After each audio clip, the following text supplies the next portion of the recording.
In factoring trinomials, if you're learning how to do this, you want a bit of a roadmap to follow. So I've suggested these 4 rules for factoring, and I'm going to do this without this on screen, so if you want a copy of this, please write this. But first, you look to see if there's a greatest common factor. If there is, you factor it out. Then you look to see, do I have 2 terms? If it's 2 terms, then you look to see if it's a difference of squares. If it's 3 terms, you pay attention to whether or not there's anything in front of this first term.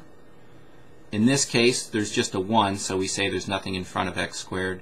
In this case, we have a number other than 1 in front of x squared, and we'll have to pursue a different approach. You can either use the box method or factor by grouping.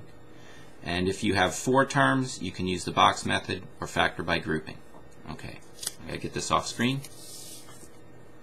So in this case, there is no GCF. You check to see if it's 2 terms. That's not the case. This is 3 terms.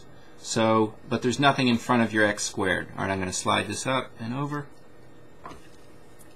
If nothing's in front of your first term, you simply take the last term and list all the factors. I'm just going to pay attention to the coefficient of 40. I'm going to kind of ignore that y squared. So that would be 1 times 40, 2 times 20, 3 won't work, 4 times 10, 5 goes in there 8 times, 6 won't work, and 7 won't work. So we've listed all the factors here. As far as the signs, this is a fairly friendly one. You have positive and positive, so there's not going to be much mystery. Everything here is positive. But to reinforce that sum, if this is a positive 40, you get here by multiplying. So the only 2 possibilities would be positive times positive or negative times negative. This middle term is the result of addition or subtraction. If I add 2 negative numbers, I'm certainly not going to get a positive number. So that can't be. They must both be positive. Alright, so what will give me a sum of 13? Maybe I'll write that. A sum of positive 13, a positive 5, and a positive 8. None of these others will give me 13, so those are the ones that I use. Okay, when we say factor, we're saying turn this trinomial into something times something.